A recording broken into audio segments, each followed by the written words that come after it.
아멘. 주 예수 이름 높이여 다 찬양하여라. 금열 유관을 들여서 만유의 주 찬양. 금열 유관을 들여서 만유의 주 찬양.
우리 시간 함께 기도하면서 나아가겠습니다.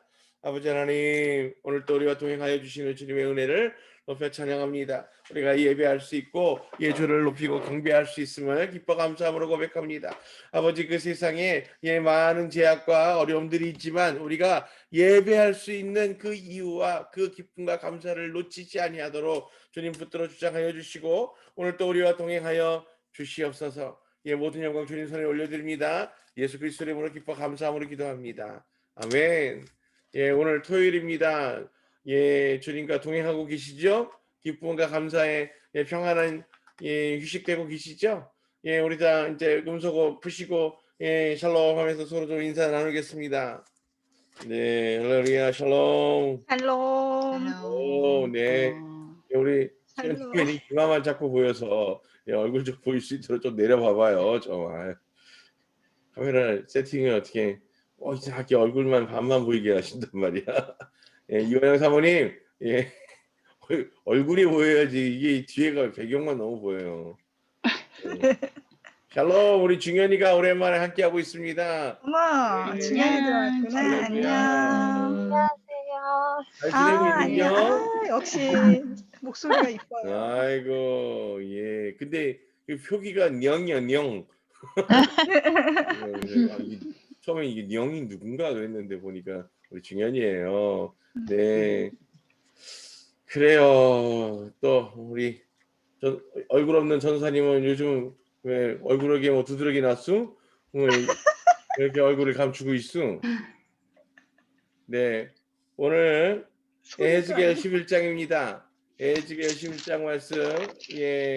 우리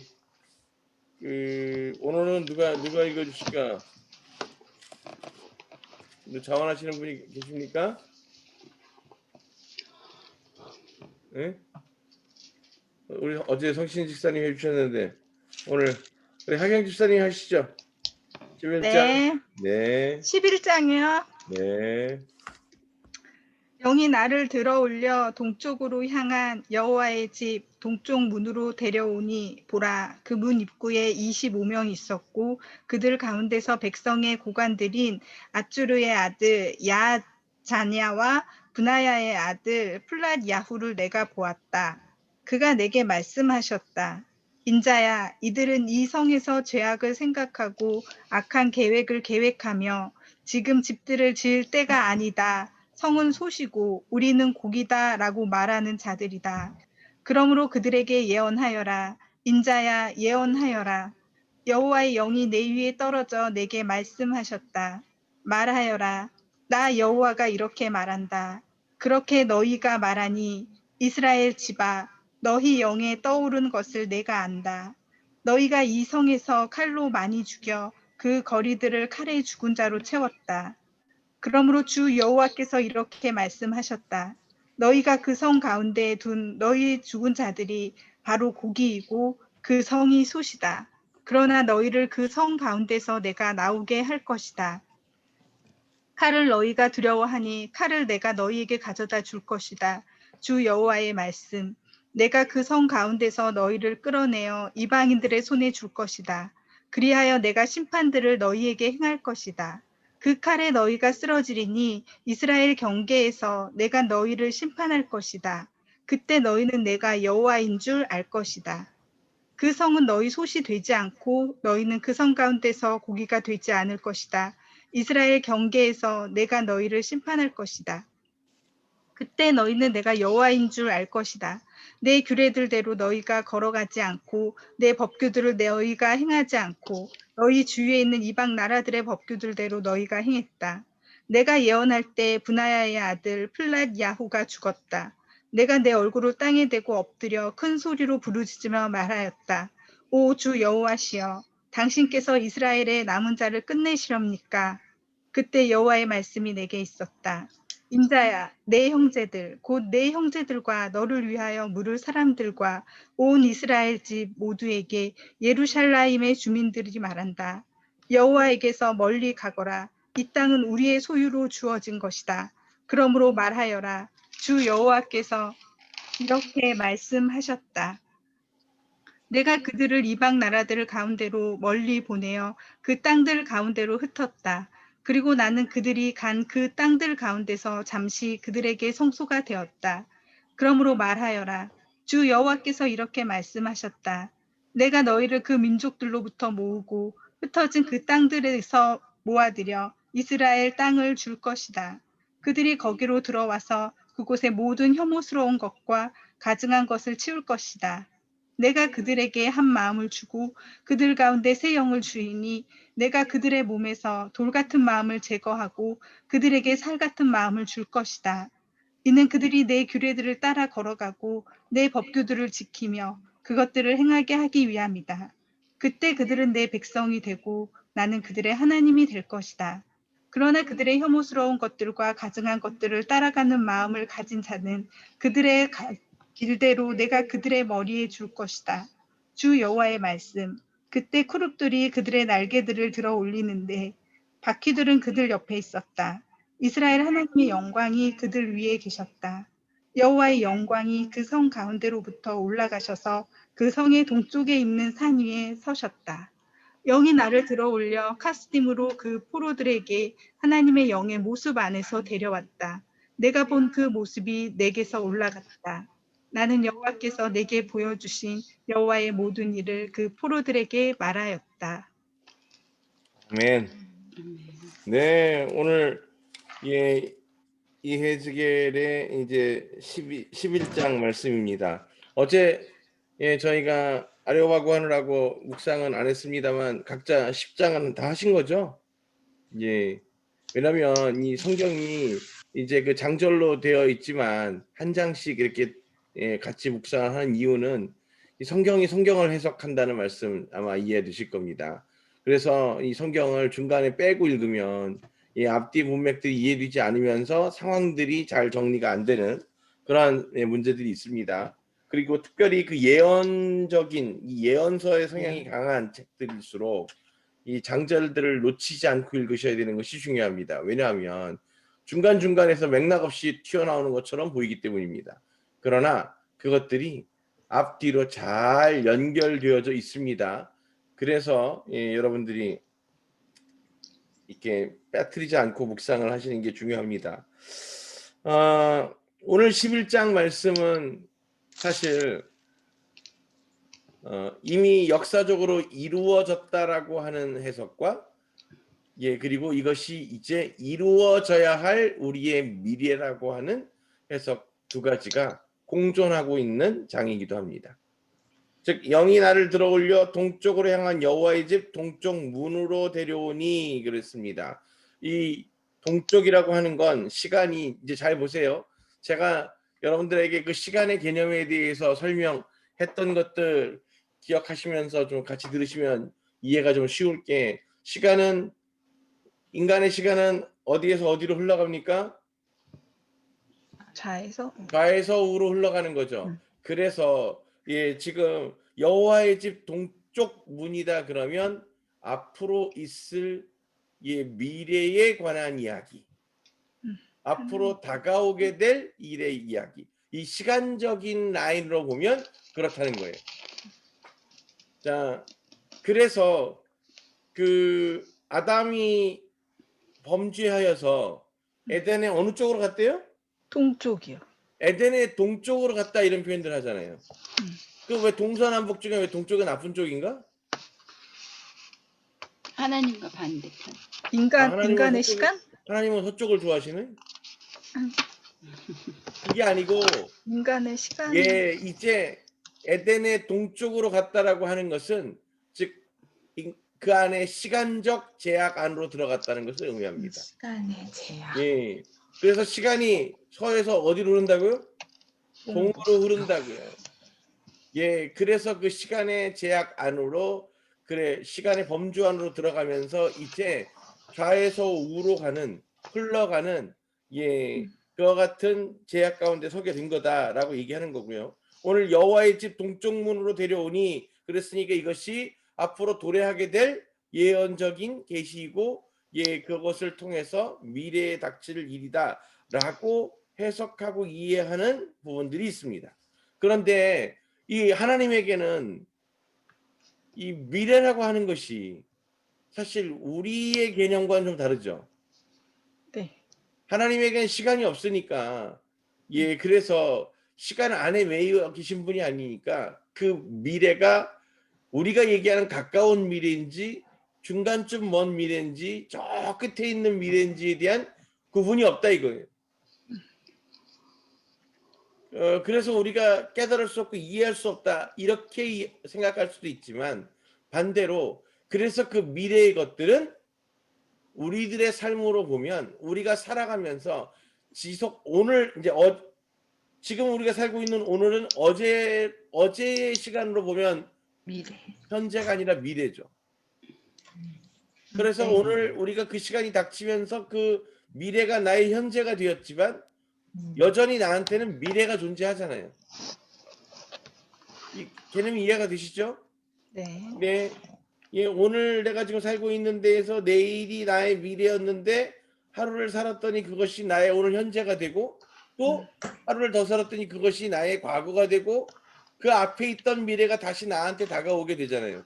그러면서 미래는 계속 존재하고 그 미래와 현재와 과거가 반복적으로 이루어지고 있잖아요. 네. 이것을 가지고 역사의 순환성을 설명합니다. 역사는 그래서 어떻게 한다고요? 반복된다. 반복된다. 역사가 반복되는 이유가 뭐냐? 창조주는 시간의 제약 가운데 존재하지 아니하시고 인간은 하나님의 피조물로서 하나님의 제약인 시간의 통제 가운데 있는데 그 시간이 모두에게 부어지되 하나님의 그 시간을 초월하신 시간의 계획 속에서 이루어지기 때문에 우리 안에서는 그것이 과거, 현재, 미래가 반복적으로 순환하게 되는 역사가 일어납니다. 이게 이해가 되시면 그 다음에는 놀랍게도 성경을 통해서나 하나님의 말씀의 예언을 통해서 선포된 메시지들이 우리의 삶에서 미래에서 현재로, 현재에서 과거로 반복적으로 이루어질 수밖에 없다는 사실을 깨닫게 되는 거죠.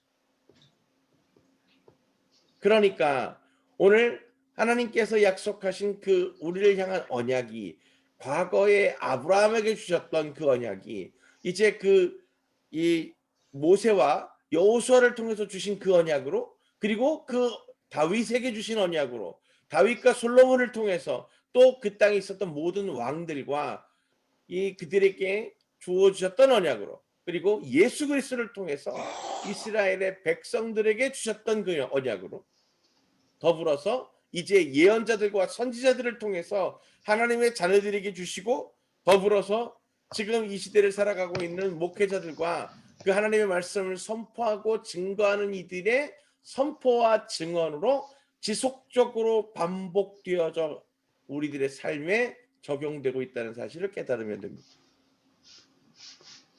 그것이 오늘 우리가 하나님의 시간에 대해서 이해하는 좋은 예가 될 것입니다.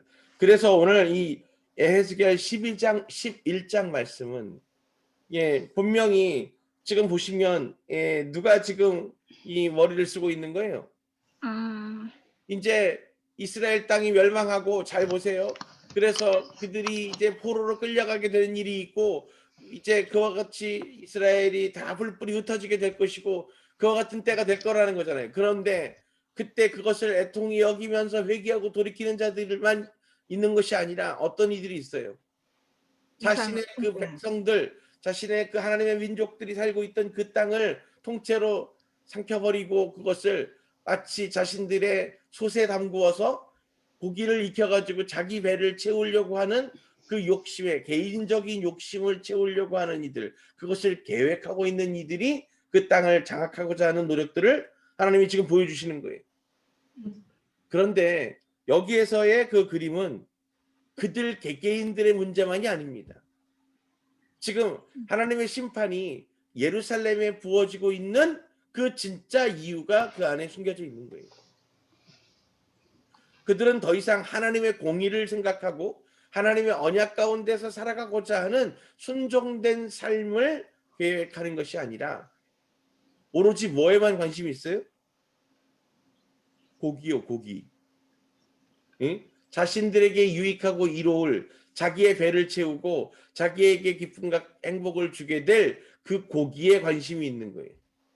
그게 누구를 삶아서건 고기를 먹으면 된다라고 생각하는 어리석은 자들의 욕심으로 인한 죄들입니다.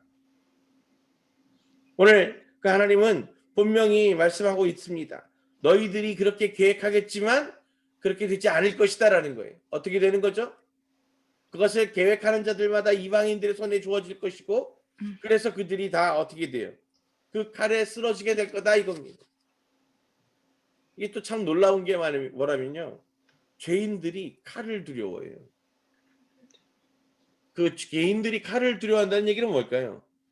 죽음을 두려워하라. 심판을 분명히 인지한다는 겁니다. 그래서 죄인들이 더 완악해집니다. 자신들의 끝이 하나님의 저주이고 종말일 것이라는 것을 자기들이 이미 깨닫고 느껴요. 이 죄인들의 습성입니다. 그러다 보니 그들이 더 완악해지고, 그래서 하나님의 길을 가는 자들을 보면 자신들에게 해방이 되고 문제를 일으키지 않더라도 그들을 방해하고 싶고 그들을 저주하고 싶은 거예요. 오늘 그래서 그 삶은 고기를 취하고자 하는 어리석은 이들의 계획을 하나님께서 가증스럽다고 얘기하시고, 이제 그 혐오스럽고 가증스러운 것들이 너희를 이스라엘을 장악하려고 하지만 하나님이 그대로 두지 않을 것이다 라고 얘기하시면서, 그러면서 주님은 뭐라고 말씀하시냐면, 내가 너희들이 그 행한 것대로, 너희들이 그 행한 규례대로, 너희들이 내 규례를 지키지 않고 너희들의 생각대로 선택해서 순종했던 것들, 그리고 행했던 그 모든 것들에 대해서 하나님이 그대로 갚으시겠다라고 말씀하고 계시는 거예요. 이거 오늘 중요합니다. 하나님의 말씀과 명령과 규례 가운데 일방적으로 우리가 선택할 수 있습니까? 지킬 것과 지키지 않을 것을 내가 선택하고 고를 수 있어요? 아니죠. 하나님의 명령과 규례는 순종의 대상일 뿐, 우리가 그것을 판단하고 선별할 수 있는 권한이 우리에게 없습니다. 그런데 잘 보시면 우리가 이 성경의 말씀들을 모두 지키나요? 아니죠. 지킬 만한 것들, 지킬 수 있는 것들은 지키고 그렇지 않은 것들은 지키지 않으면서도 어쩔 수 없었다고 항변하며 살죠. 그러나 하나님은 그와 같이 어쩔 수 없었다며 하나님의 말씀에 순종하지 않은 불순종에 대해서 분명하게 값을 지불하게 하시는 분이라는 사실을 기억해야 합니다. 왜 그러냐면 너희가 내가 지키라 한 것을 지키지 않았기 때문에 내가 너희를 심판한다. 이것이 하나님식의 심판이 아닙니다. 하나님은 이게 이제 우리가 생각하는 이 심판, 이런 판결 이러면 왜 네가 그것을 하라고 했는데 하지 않았느냐 또는 하지 말라고 그랬는데 했느냐에 대한 행위에 대한 심판을 얘기하죠. 그래서 우리가 가지고 있는 하나님 나라의 심판 그리고 하나님은 그렇게 우리의 그 모든 행위에 따라서 심판하시는 분이라고 하는 잘못된 인식을 갖고 있습니다. 그러나 하나님은 그 행위적 결과에 대한 심판을 원하시는 분이 아니고 하나님이 원하시는 그 판단은 어디로부터 시작되는 거예요? 동기. 왜에서 시작된다고요? 마음의 그들이 한 결과가 아니라 왜 그와 같이 했느냐에 먼저 관심하십니다. 선악과를 따먹은 죄에 대한 것이 그 죄의 진짜 이유가 아니라 그것을 왜 따먹었느냐가 진짜 죄라고요. 사람을 죽인 것이 죄가 아니라 왜 사람을 죽였느냐가 진짜 하나님이 물으시는 죄라고요. 오늘 우리가 그것을 분명히 깨달아야 할 줄로 믿습니다. 그래서 하나님이 내 법규를 너희가 행하지 않았다. 이것에 대해서 내가 그대로 갚아주고 심판할 것이다. 이것은 행위적 징치를 얘기하는 것이 아니라 그러면 그들이 왜 그것을 그 말씀의 규례들을 자기가 임의로 판단하거나 아니면 골라서 선택적으로 순종하거나 아니면 왜 지키고 따르지 않았을까요? 왜 그랬을까요? 하나님과 완전히 연합되어 있지 않기 때문입니다. 내 삶에 하나님이 진짜 주인이 아니기 때문입니다. 누가 진짜 주인이라는 거예요? 자신. 내가 주인이라는 거예요. 그러니까 내가 결정한다는 거죠. 그러니 오늘 하나님의 진노와 심판은 그들이 하나님의 명령과 규례를 따르지 않은 것이 아니라 왜 따르지 않았는가? 여전히 그들이 그 원죄 가운데 붙들려 있어서 하나님의 자녀로 온전히 하나님 앞에 순복하고 하나님의 백성으로 살아가는 것이 아니라 아직도 그들 스스로가 자기가 하나님이 되고자 하는 스스로가 주인 되고자 하는 그 죄 가운데에서 나오지 못했고 돌이키지 못했음에 대한 심판이라는 사실입니다. 오늘 우리가 이것을 분명히 깨닫게 되기를 원합니다. 그래서 지금 말씀은 지금 이제 에스겔이 하나님께서 그렇게 일하고 계신 것 그 심판을 보면서 하나님 이 땅에 있는 모두를 죽이시랍니까? 라고 지금 얘기하잖아요. 이 얘기는 무슨 얘기냐면 모두가 범죄자라는 얘기입니다. 행위적 심판으로 본다면 그 누구도 그 행위로부터 자유롭지 못한 거예요. 그러니 모두가 죽임을 당할 수밖에 없는 심판이 되겠죠. 모두가 끝장나는 것이 되겠죠. 그러나 하나님의 심판의 기준은 오늘 우리가 생각하는 것과 다르다는 것입니다. 오늘 그래서 에스겔 21장 말씀에서는 19절 한번 보세요. 18절에 이제 하나님이 이 온 사방으로 흩으셨다가 보세요. 17절부터 말합니다. 주 여호와께서 이렇게 말씀하셨다. 내가 너희를 그 민족들로부터 모으고 흩어진 그 땅들에서 모아들여 이스라엘 땅을 줄 것이다. 그런데 그 전에 16절에 보시면 내가 그들을 이방 나라들 가운데로 멀리 보내어 그 땅들 가운데로 흩었다. 그리고 나는 그들이 간 그 땅들 가운데서 잠시 그들에게 성소가 되었다. 그 잠시가 바벨론 포로기 70년인지 아니면 이스라엘 백성들이 그렇게 그 복음의 희망과 소망을 잃어버리고 나라를 잃은 채 흩어졌던 2000년인지 오늘 이것에 대해서 우리는 분명히 이해해야 합니다. 바빌론 포로기를 통해서 이스라엘이 그래서 회복되어집니까? 네, 아닙니다. 돌아옵니다. 잠시 성전을 회복하지만 이스라엘을 복원하지 못합니다. 결국 그들의 그 포로된 삶들은 돌이켜지지 않습니다. 그러니 오늘 그 성경의 말씀이 그 땅 가운데 이루어졌다라고 보기 어려운 거예요. 그래서 잘 보세요. 이스라엘을 줄 거다 그랬잖아요. 하지만 그들이 그렇게 이스라엘을 소유하지 못합니다. 이 이스라엘이 언제 소유되어진 거예요? 48년. 1948년. 자그마치 2000년의 시간이 흘러서 1948년에 그렇게 이스라엘이 다시 그 국가를 형성하고 지금의 그 땅을 수복하게 됩니다. 근데 16절에 하나님은 이렇게 얘기하시죠. 잠시 그들에게 성소가 되었다. 주님께는 뭐 이틀인지 모르겠습니다. 하루가 1000년 같고 그러니까 2000년이니까 그냥 이틀 지났나? 그러나 잠시라고 얘기했지만 그 이스라엘 백성들에게 그 2000년의 기다림의 시간들이 있었던 거죠. 그리고 18절 그들이 거기로 들어와서 그곳의 모든 혐오스러운 것과 가증한 것을 치울 것이다. 아직 이루어지지 않았습니다. 이 사방에 흩어졌던 이스라엘 백성들이 아직 돌아오지 못했어요. 그들 숫자에 지금 현재 40% 정도 돌아와 있습니다. 앞으로 다시 흩어져 있는 이스라엘 백성들 중에서 이스라엘로 돌아가야 될 사람들이 지금까지 돌아간 이들보다도 더 많아져야 됩니다. 그래서 그것을 애쓰고 있는 것을 알리야의 회복이라고 얘기하죠. 네. 그러면 여기서 퀴즈가 있습니다. 지금 현재 2020년 말 기준으로 하겠습니다. 유대인의 인구는 650만 명 정도 됩니다. 등록돼 있는 유대인의 수가 이스라엘 땅에. 그리고 그 땅에 섞여 살고 있는 팔레스타인 외부 유입돼 있는 사람들을 합치면 총 거주인은 약 900만 정도 될 것으로 봅니다. 1000만이 채 안 된다고 해요.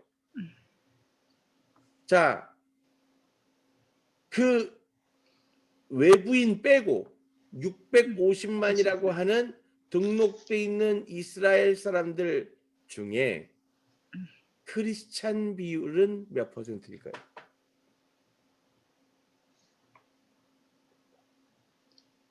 2%. 자, 2% 나왔습니다. 네, 2% 부족해요. 2%. 예. 2%다. 그다음에 또 다른 분은 하경 1%. 1%. 예, 1%. 성신 지사님은 그렇게 작나요? 5%. 5%. 예. 수연자매님 적은 것 같은데 한 0.8%? 0.8%. 예, 1% 안 된다. 네. 우리 한진 전사님은요? 10%. 10%. 야, 여기 제일 높게 나왔어요, 지금. 우리 민재 누가? 저도 한 10%? 10%. 스림스. 네? 네? 찍는 거야. 몇 프로나 될 것 같아? 7%. 어? 7%? 7%. 예. 뭔가 우리 중현. 예. 대답 없는 너를 내가 사랑한다, 중현. 네. 예. 네. 몇 프로나 될 것 같아, 몇 프로나. 갑자기 뭐가 몇 프로예요? 또 이렇게 얘기하면 또 난감하죠. 네. 이스라엘의 기독교인 비율이 몇 프로나 될까가 질문이었는데, 답은 0.01%입니다. 우와. 충격이죠? 0.01. 0.0 0.1%. 적죠. 10,000명에 1명이 크리스찬입니다. 전 세계에서 가장 낮은 비율의 국가입니다. 참고로 일본이 현재 크리스찬 숫자가 얼마라고요?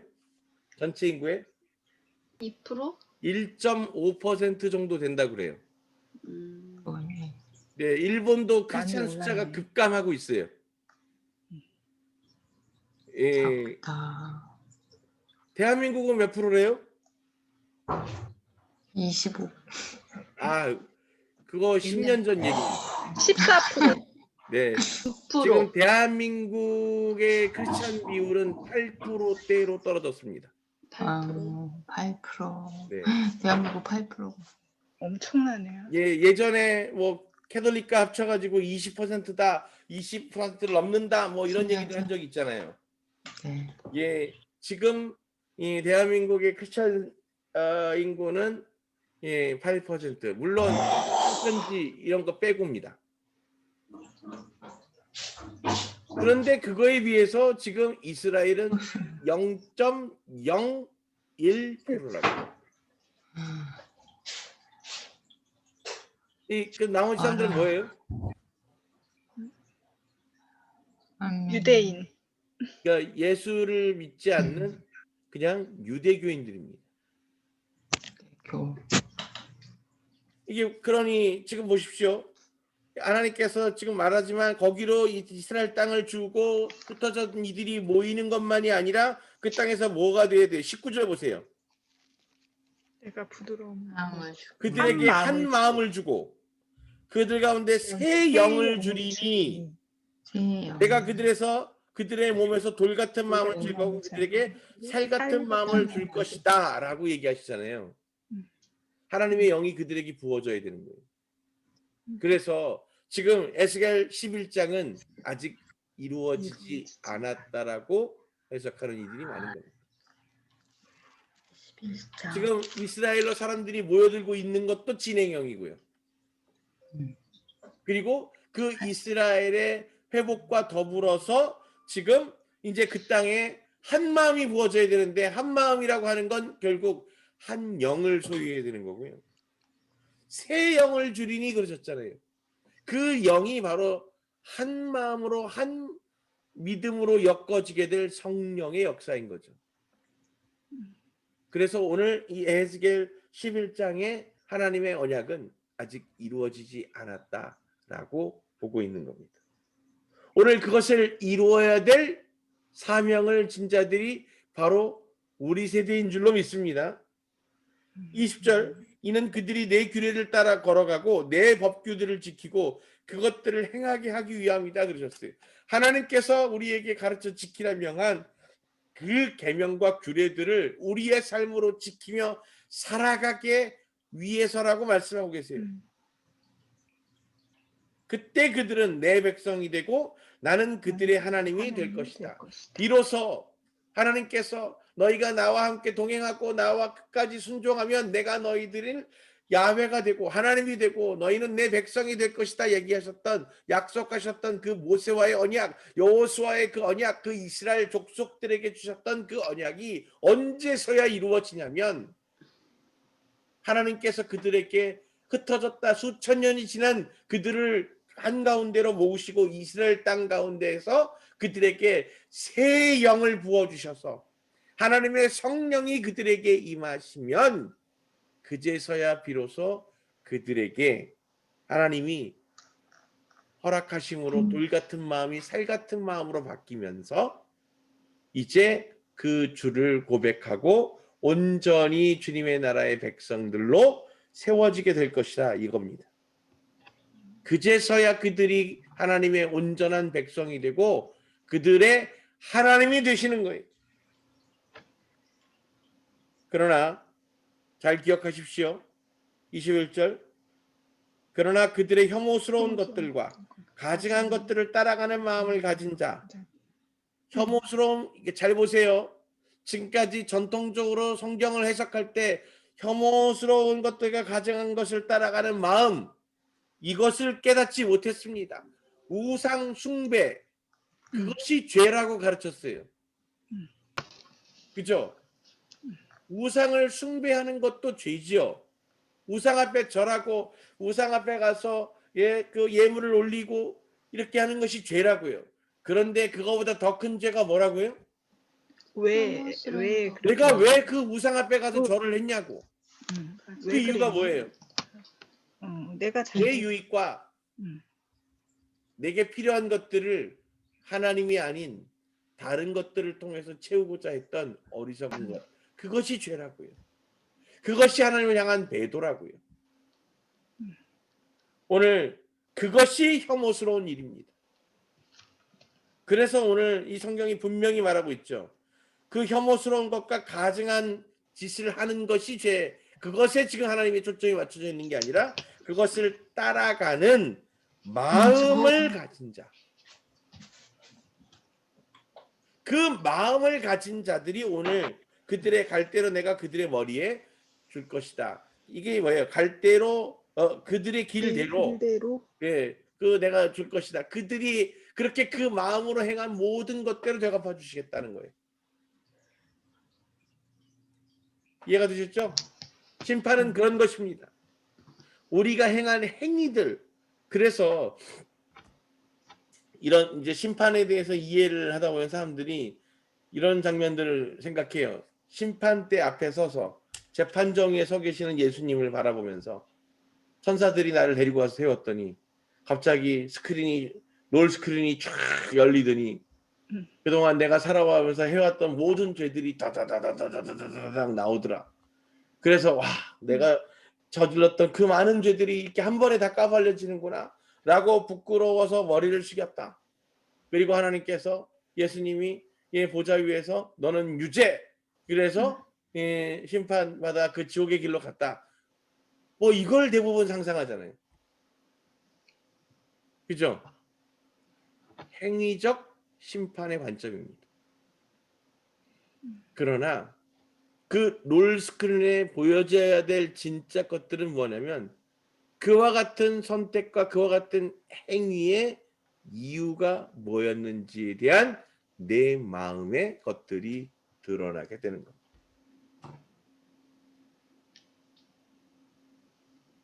그래서 오늘 우리가 무릇 지킬 만한 것들 중에서 무엇을 지켜야 되는 거예요? 내 마음을 내 마음을 지키라는 거예요. 왜냐하면 오늘 하나님께서는 그 우리의 손끝과 우리의 몸으로 드러나지는 그 행위들의 진짜 이유와 원인되는 그 마음을 보아서 심판하는 분이시기 때문입니다. 그러니까 속에 시커먼 마음을 품고 그 자기의 유익을 채우고 자기의 생각들을 원하는 대로 이루기 위해서 가면 쓴 행위들로 선한 것을 이룬다 해서 하나님의 심판을 피할 수 있는 것이 아니라는 거죠. 그렇기 때문에 주님은 그 가증한 자들의 제사와 그 가증한 자들의 하나님 앞에 올려드린 분향을 원하지 않았다는 거예요. 그들이 지금 올리고 있는 제사를 기뻐 받지 않으신다는 거예요. 왜요? 그들의 그 마음이 그 제사를 드리는 그 이유가 주님 앞에 합당하고 정결하지 않은 겁니다. 우리가 왜 예배하고 왜 주를 높이고 찬양하는 것을 기뻐합니까? 그것을 통해서 주님이 인정해 주시고 그것을 통해서 내가 사람들 가운데 예배자로 인정받고 그래서 그들 앞에 권위자로 설 수 있고 그것을 계산하여서 한다면 그 예배가 주님을 기쁘시게 하겠습니까?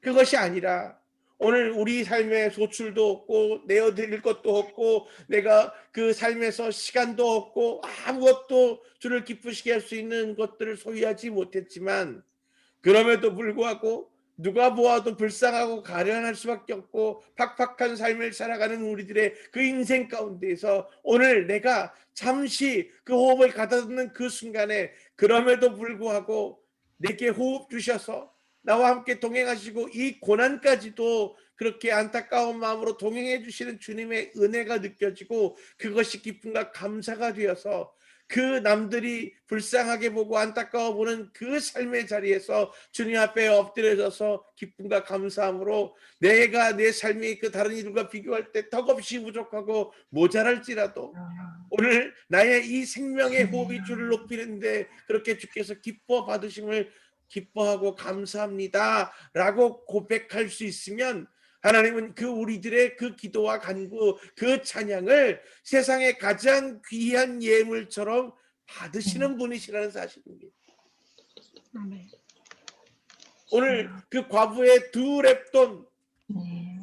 그래서 그것들을 내어드린 그 과부가 이 세상에서 가장 크게 내게 내어준 자다라고 말씀하시는 것이 바로 그와 같은 것이죠. 그것 없으면 죽을 수밖에 없는 내 삶의 그 가장 중요한 것이라고 볼 수 있는 것들을 오직 주님 때문에 기꺼이 내어드리고 내가 오늘 주님께로 나아가기를 원하는 그 마음의 결단과 온전한 예배가 주를 높일 수 있게 되는 것입니다.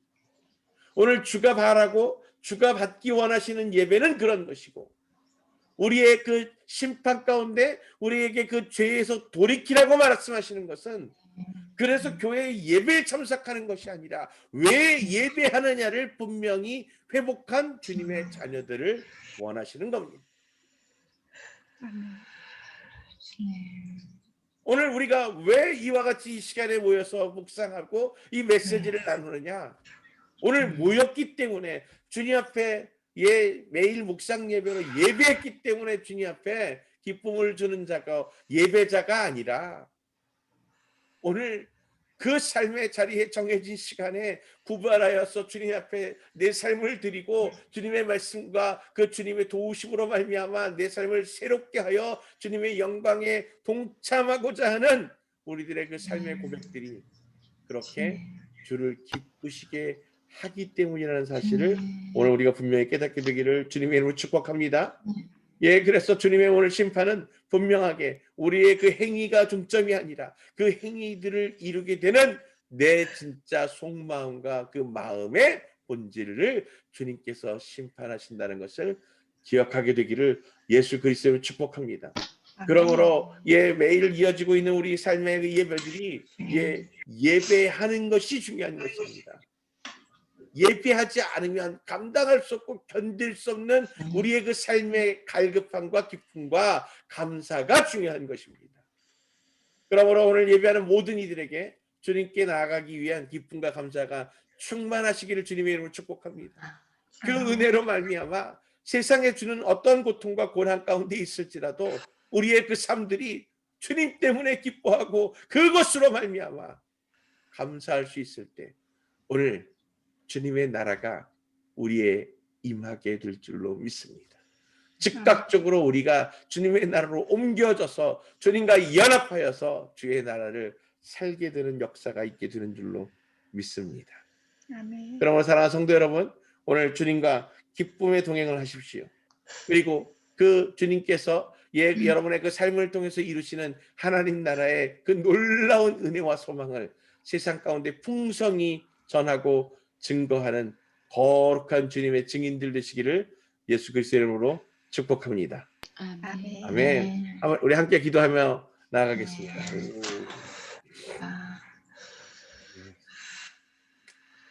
감사합니다, 주님.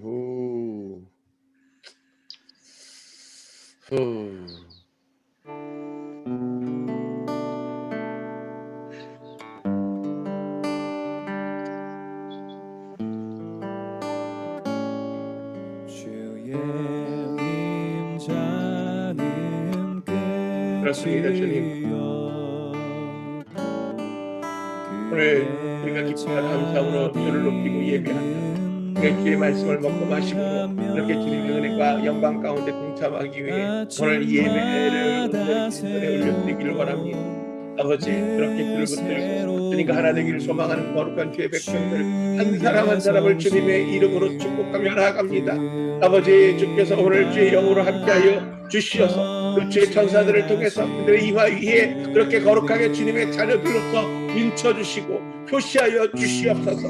아버지, 우리들의 그 삶에 그 많은 무게와 어려움과 짐들이 있지만 아버지 그것들 가운데 넘어지고 포기하고 낙심하지 아니하고 아버지 어떠한 상황 가운데 있을지라도 우리가 주를 높이고 예배하는 것을 우리의 그 시간의 기쁨과 우리가 살아가는 이유로 깨닫고 볼 수 있는 믿음을 갖게 주셨으니 오늘 우리가 그렇게 기쁨과 감사하고 예배하며 오직 주의 이름을 높이며 찬양하며 나아갑니다. 그렇게 주의 이름을 사람들이 오늘 그 주의 인자심을 끊임없이 누리고 그 놀라우신 주님의 평안을 소유할 수 있도록 오늘 그 사랑하는 모든 이들에게 평안을 허락하여 주시고 그 넘치는 은혜들을 부어 주시옵소서. 그렇게 우리의 그 마음의 중심을 그를 향하여 길을 소망하오니 그리 홀로 영광 받으옵소서. 지금은 우리 주 야훼 하나님의 놀라우신 은혜, 예수 그리스도의 그 무한하신 사랑하시고 성령님의 감화감동을 요청하시고 오직 그 주님과 하나 되어 주의 나라를 살기 원하는 거룩한 주의 백성들을 위해 그리고 주님과 더불어서 주의 나라를 영원토록 살아가기 원하는 거룩한 주의 자녀들 머리 위에 그리고 다시 오실 주님의 길을 기쁨으로 예배하는 거룩한 주의 신부들 머리 위에 영원토록 영원토록 함께 하시기를 간절히 축원합니다.